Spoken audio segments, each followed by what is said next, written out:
Lauren Warden with Film Courage, the radio show. We're here at the Downtown Independent after the LA screening of Ride the Divide. And I have here Mr. Hunter Weeks, director of Ride the Divide, and Mike Dion, executive producer and also a writer in Ride the Divide. And I wanted to talk to you, Mike, about, first off, when you made the decision to go on the race, did anyone try to talk you out of it? Here you are, you have a family, you work a full-time job, I'm assuming, you have responsibilities, and here you're going to go on this race and ride 2,711 miles across the Continental Divide. Yeah. So did anyone ever try to talk me out of it? No one really tried to talk me out of it, but I was following the race for a couple years before we actually did the film, or before I even wrote it. So we did the route, and I raced it, and we filmed it in 2008. But in 2007, I was actually considering stepping up and doing the event. But I think the year before, yeah, I kind of talked myself out of it. My wife kind of, wasn't quite sure what it was all about. So I guess we maybe talked each other, helped talk me out of it at that point, but the seed was planted at that particular point where it kind of germinated, and then a year later it became a little more palatable and an acceptable idea.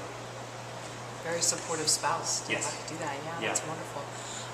So for you, Hunter, as far as wanting to direct the film and put the project together, take us back to where you were in your life at that time, and did anyone try to talk you out of it? Did anyone support you with it? Sure. Yeah, it was an interesting time for me, actually, when Mike first got in touch, because I was just wrapping up the edit and the kind of final stages of my second film called 10 Yards. And this was a film that Josh and I, after doing fairly well with our first film, 10 miles per hour, kind of pushed out there really hard, really fast. We had this great idea. We thought it'd be a huge instant hit, which was a documentary about fantasy football. This huge kind of obsession in the sports communities. But it just turned into this project that was just so difficult for us because of a number of different reasons at where we were at with our lives and how things were transitioning and just kind of the way we approached the film. And so it was a really tough time, and it was like, I didn't know if I was going to be done with filmmaking at that point. And I think that the challenge you have is you have people in your lives, like girlfriends, that kind of get tired of watching you make nothing and use your own money and use your credit cards, and you're just struggling along at times, and it's really tough. So there was a lot of thought on whether or not I could get involved in this project, and Josh as well. And Josh decided he would go full-time to work at this time in life just to make more money and consistent money, and so that was really tough. But he decided to help for a week of shooting for this film, and I decided to do the production and shoot it with Mike, and then I would go on from there, and we worked out an arrangement that made sense. I had hopes of doing more, but I didn't know that I would be able to or not. And it's I'm really fortunate that we stuck together and worked really hard from the very beginning. At that point, I mean, he had been thinking about it and working on it a little bit before that, but to this point where now we've gotten it out as a very successful film, and so I'm really happy I did it. But there was moments there for sure where I was not sure I would be able to do it. So Ride the Divide is your third feature, correct? Mm-hmm. So you have 10 miles per hour and then 10 yards. I'm wondering, has the success of Ride the Divide enhanced the views or the buzz around your other two films? Yeah, it's definitely helped, especially with 10 miles per hour.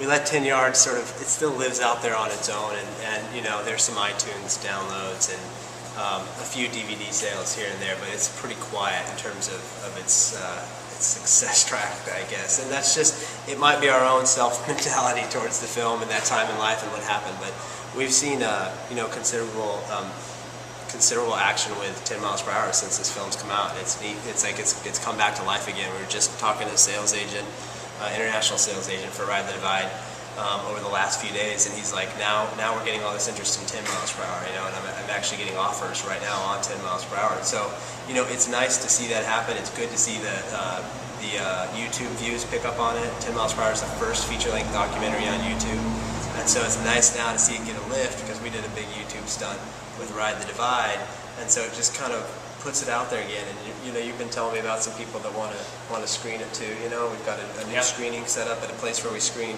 Ride the Divide, and so it's kind of neat to see it have this rebirth and to find that there's tons of untapped audience still finding out about it. There's even something about that to think about, just the distribution. Where are you able to do an exclusive or non-exclusive deals? And you know, thinking about that, if you are in it for the long haul, and if you can kind of create a non-exclusive sort of scenario with your library, yeah, if you can get 3, 4, 5 films that you know still are able to kind of hold on to a lot of the, if you haven't sold all of the you know, distribution rights. Of course, you're going to sell the distribution rights if someone is going to offer you the right amount of money or the right check. But if you can hold on to those rights, well, think about 7 to 10 years down the road. If you've got 5 films in your, you know, in the library that you haven't really sold off the rights, that's you know, holds a value actually for exactly what Hunter just said. Is as you continue on in your career and you know, your 5th film is an Academy Award winner, which is, you know, will affect, you know, everything in your back library. And if you still own that stuff, that's awesome. Yeah. So you've had many partnerships, one of which is with Livestrong, and you've raised a great sum of money for them. Did you meet Lance Armstrong? And tell us about how this partnership began. When did We that? meet Lance. Well, We met Lance. Yeah, we Did met he him. meet us? You know, it's tough. You gotta take the Lance factor out if you're gonna do anything with Livestrong. You have to realize what first and foremost matters there, and that is, you know, dealing with this huge challenge that we have in our modern day society, which is cancer. You know, and the many people that are struggling with that and dealing with that. And there's such an endurance factor to having to face that. You know, if you have to deal with it. And so I think there were, you know, the idea was that we had something that was very uplifting, and it was an endurance event that you have to fight really hard through to get to the finish line, you know, and not everybody finishes, unfortunately. So there was this natural tie-in that we felt was right for the Livestrong Foundation because of that, and it helped that there was cycling. You know, we're part of the roots of what Lance did, you know, and so forth. So it just seemed like the right place to go. But there's a lot of other reasons too, you know, that we tied. You know, there was an inspiration in kind of my life as, you know, getting back into cycling, or Eldon Nelson, who's otherwise known as the Fat Cyclist. He has a blog called fatcyclist.com. And he was someone, when I was still in corporate America, that I would read his blog, and he would tell these fantastic stories about doing the Leadville 100, which is a pretty fantastic 100-mile mountain bike race in Colorado. And I would sit in my cubicle reading his stories and just getting sucked in. And that was actually the inspiration to get back on a bicycle and start riding, and then enter the Leadville 100 and complete the Leadville 100, which, you know, because of that, you know, Ride the Divide, you know, was just sort of the next step from there. But his life was affected, his wife was affected by cancer, and the Livestrong Foundation really stepped up to support their family and what they were going through, and he really became a huge advocate of the Livestrong Foundation and how it really supported their life. And he started fundraising and using cycling and his blog base to really do that. And since he was such an inspiration to me, I you know, really reached out with him and partnered with him in really kind of tying with the Livestrong Foundation. And there was a few other things, and I know you've kind of got your own reasons as well. Yeah, and it was just exciting to take a film that has such a positive message and is so inspirational, and figure out how to take that even further. You know, and as we went through it, we learned a lot, and really grew to have a whole different sense of the organization and what they're doing and how good it is and how important it is to try to give back if you can. And so it's been a cool experience to go through, you know. And I think back to our time in Sundance, Slam Dance at the beginning of this year, when we realized it so strongly that we wanted to try to do more with this film. And that was a point in time when we decided we were going to make the effort to work with that organization. How many days were you on the road filming? We shot for probably a total of 25, maybe 27 days. I think, yeah, say 25 days from, you know, say from Banff until Matthew finished was about 25 days, and then we made our way back to Colorado, and then once Mary was kind of getting to the finish line, I flew back to El Paso, and and then kind of followed Mary in the last couple days and until she hit the finish line. So, good month. So what was life like once you got back home? Well, it was definitely the event itself. I mean, it took a lot out of, Mike being an athlete in it, and also in the end jumping on the film crew and working hard there to get the story, and then me, working hard on it. I took off. I had to miss the ending with Mary, so I was at a film conference in Ireland. So that was a great opportunity. That kind of came together. But after that, it was like, okay, what now?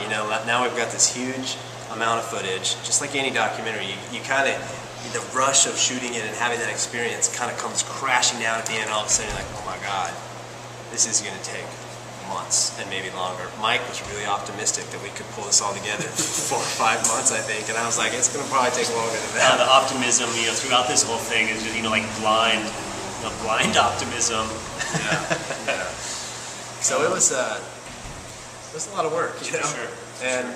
And it was kind of this challenge of, okay, we got to get some commercial projects happening and focus there, because it's time to pay some bills. I think that's the constant struggle with a documentary film often, is that you don't necessarily get all of the funding, or any film. I mean, really, you don't get all the funding in one chunk.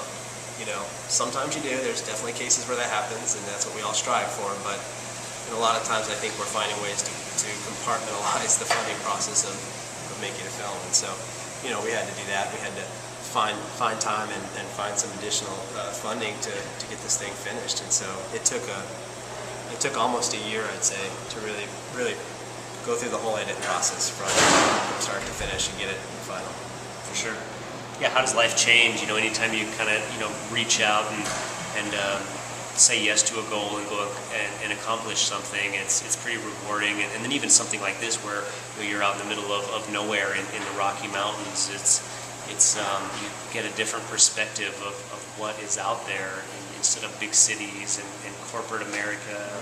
You see a whole other world, and it's pretty fantastic. So you start realizing, gosh, do cities? Do I need to be in a city, or can I have a pretty wonderful existence in middle of nowhere, Montana or New Mexico? So.